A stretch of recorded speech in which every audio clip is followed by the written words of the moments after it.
জাতীয় মসজিদে জাতীয় কোনো ইস্যু নিয়ে কেউ আসে না। জাতীয় মসজিদ, কিন্তু জাতীয় কোনো ইস্যু নিয়ে এখানে কোরআন সুন্নাহর আলোকে, শরীয়তের আলোকে এই বিষয়ে আমাদেরকে গাইড দেন, এই কথা বলার জন্য এখানে কেউ আসে না। আসে শুধু পানি পড়ার জন্য, আসে হুজুর দোয়া রাখেন, দোয়া করেন, এই কথার জন্য।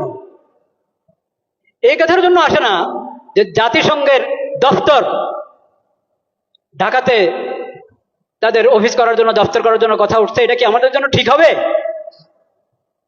হুজুর কোরআন সুন্নাহর আলোকে একটু বলেন। এটা লালবাগ শাহী মসজিদের খতিবের কাছেও যায় নাই, চকবাজার শাহী মসজিদের খতিবের কাছেও যায় নাই, আন্দরকিল্লার খতিবের কাছেও যায় নাই, বয়তুল মোকাররম জাতীয় মসজিদের খতিবের কাছেও আসে নাই।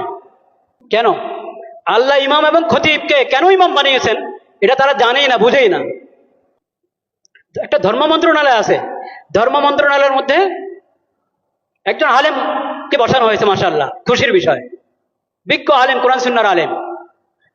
তো যে কোনো বিষয় দেশের প্রথমত ধর্ম মন্ত্রণালয় থেকে অনুমোদন নিতে হবে, ধর্মীয় দিক থেকে এখানে আপত্তি আছে কিনা, এই বিষয়ে ধর্মের নির্দেশনা কি, ওখান থেকে প্রথম অনুমোদন নাও, তারপরে অন্য ফয়সালা, অন্য মশওয়ারা।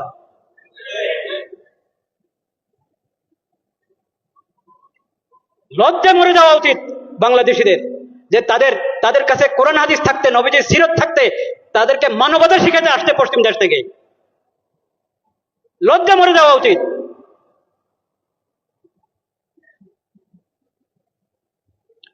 আমরা আল্লাহকে সাক্ষী রাখছি, আমরা এসব অপকর্মের সঙ্গে বিলকুল আমরা সম্পর্কযুক্ত না। আল্লাহ সাক্ষী, আমরা এই ধরনের সমস্ত কর্মকাণ্ড থেকে সম্পর্কহীন। কাকে এখানে পাঠাবে জাতিসংঘের পক্ষ থেকে? আবাসিক সমন্বয়কারী। ওই আবাসিক সমন্বয়কারী কি জানেন? সমকামী। বলেন নাউজুবিল্লাহ। এখন ওখান থেকে প্রস্তাব পাঠানো হয়েছে, এখান থেকে হ্যাঁ বলতে আর কতক্ষণ লাগবে আল্লাহ জানেন। যদি বিবেক থাকে, যদি বর্তমান সরকার ভালোই তো করছিল, অনেক কাজ তো ভালোই করছিল, সুন্দর করছিল, এই শেষ সময় যদি নিজের ইজ্জত রেখে যেতে চায়, তাহলে তাদেরকে এই দপ্তর এর ফয়সালা উদ্রোহ করতে হবে এবং এই ধরনের এই বিকৃত মস্তিষ্ক লোকদেরকে, বেহায়া বেলাদা লোকদেরকে এই দেশে আসার অনুমতি দেওয়া থেকে বিরত থাকতে হবে। শেষ সময় নির্বাচনের ঘোষণা করে এখন নিজের ইজ্জত নষ্ট করবেন আপনারা? এইসব হারাম কাজ অন্তর্বর্তীকালীন সরকার করক তাও হারাম, নির্বাচিত সরকার করক তাও হারাম, যেই করক এসব কাজ হারাম। ঈমান রক্ষা করো, ঈমান রক্ষা করো, চরিত্র রক্ষা করো।